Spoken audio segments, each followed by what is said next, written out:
కొత్త బట్టలు కొత్త వెలుగులు మీ ఇంటి పండుగ సంతోషాలకు అసలైన చిరునామా సిఎంఆర్ షాపింగ్ మాల్. అందరికీ భోగి సంక్రాంతి కనుమ శుభాకాంక్షలు. తెలంగాణలో ఒక్క బీరు ధర 180 రూపాయల నుంచి 230 రూపాయలు.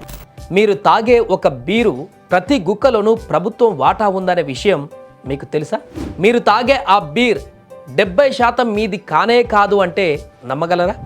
దీని వెనక ఉన్న అతిపెద్ద వ్యాపార వాటా రహస్యాలు తెలిస్తే మీరు ఎంత మోసపోతున్నారో ఇట్టే తెలిసిపోతుంది. తెలంగాణలో మద్యం అనేది ఒక భారీ వ్యాపారంగా ఎలా మారింది?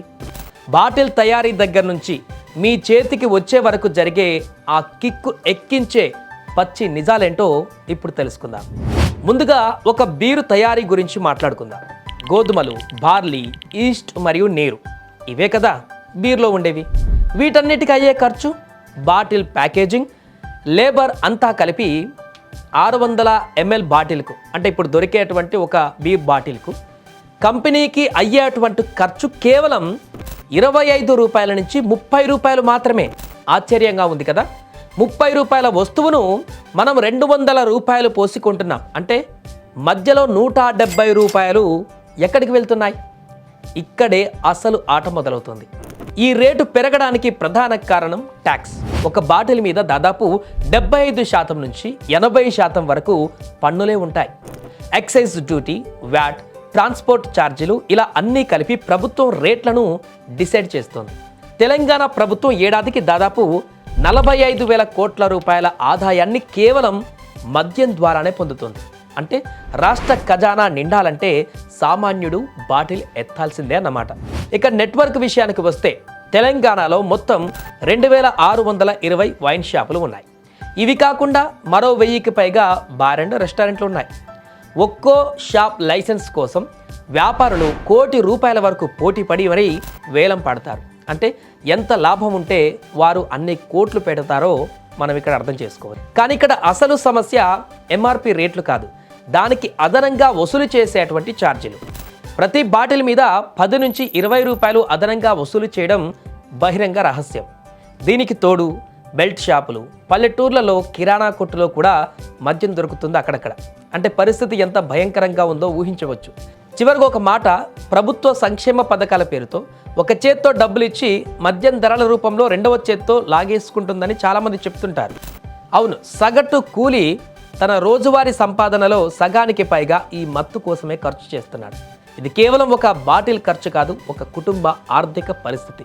200 రూపాయలు ఈ బీరు బాటిల్లో 30 రూపాయలు అది తయారీ ఖర్చు అయితే, మిగతా 170 రూపాయలలో 10% అమ్మేటువంటి వ్యక్తి రిటైల్కి వెళ్తే 70% మేరకు ప్రభుత్వానికి వెళ్తుంది. ఎక్సైజ్ డ్యూటీ కానీ, ఇంకా వ్యాట్లు కానీ, ప్రభుత్వ ట్యాక్సులు కానీ, వీటన్నిటికి కలిపి ప్రభుత్వమే నేరుగా ఒక బాటిల్ మీద 30 రూపాయల ఖర్చు అయ్యేటువంటి బాటిల్ మీద 200 రూపాయల ఎంఆర్పి 10% అమ్మేటువంటి రిటైల్ వ్యాపారికి పోగా మిగిలిందంతా కూడా ప్రభుత్వమే ఆర్జిస్తుంది. తాగే ముందు ఒకసారి ఆలోచించండి, మీరు తాగేది కిక్కుని ఇచ్చేటువంటి మద్యం కాదు, మీ కుటుంబాన్ని ముంచేటువంటి విషయం అని కూడా ఇక్కడ గుర్తించండి.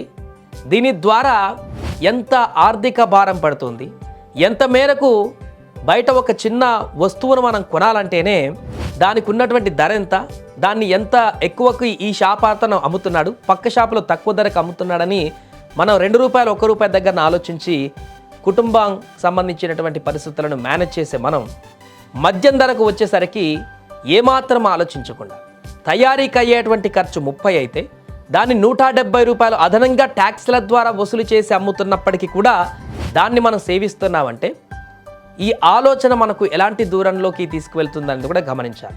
అందుకే చాలామంది మద్యానికి దూరంగా ఉండండి, మద్యాన్ని సేవించకండి అని చెప్తూ ఉంటారు. అయినా కూడా ప్రభుత్వాలు ఒక చేత్తో ఇలాంటి మద్యపానానికి దూరంగా ఉండాలి అని చెప్తూనే మరొక వైపు బెల్ట్ షాపుల ద్వారా విచ్చలవిడిగా మద్యాన్ని అమ్మకానికి చేసేటువంటి ప్రయత్నాలు చేస్తాయి. ఏ ప్రభుత్వం ఉన్నా కూడా, ఎందుకంటే ప్రధాన ఆదాయ వనరు మద్యం. ఇది ప్రభుత్వానికి 45,000 కోట్లు అంటే అర్థం చేసుకోండి సంవత్సరానికి.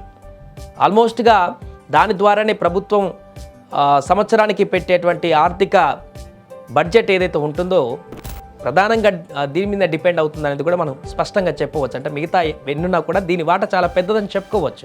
ఒకవైపు మద్యం తాగడానికి అన్ని రకాల అనుమతులు ఇస్తేనే, మరొక వైపు ఎక్కడైనా ఇళ్లల్లో కానీ పార్టీలలో కానీ ఫంక్షన్లలో కానీ 6 ఫుల్ బాటిళ్లకు మించి ఎక్కువగా కనుక అక్కడ మద్యం సేవించినట్టు తెలిస్తే పోలీసులు అక్కడికి వచ్చి పూర్తిగా అక్కడ ఉన్న వారందరిపైన కేసులు నమోదు చేసి వారిని అరెస్ట్ చేసి వారిని పూర్తిగా సమాజంలో నెగిటివ్గా చూపించేటువంటి ప్రమాదం కూడా ఉంది. బోనస్గా ఇదొకటి కూడా ఉంది.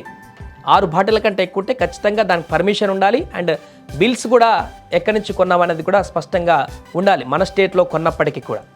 అందుకే ఇలాంటివన్నిటినీ గమనించి అసలు మద్యం ఎలా తయారవుతుంది, ఎంత ఖర్చు అవుతుంది, ఎంతకు అమ్ముతున్నారు, దీని ద్వారా ప్రజల మీద ఎంత భారాన్ని మోపుతున్నారు అనేటువంటి విషయాన్ని తెలుసుకుంటే ఎవరు కూడా మరొకసారి ఈ మద్యం జోలికి వెళ్ళరు అనేటువంటి విషయాన్ని కూడా ఈ వీడియో ద్వారా తెలుసుకోవచ్చు.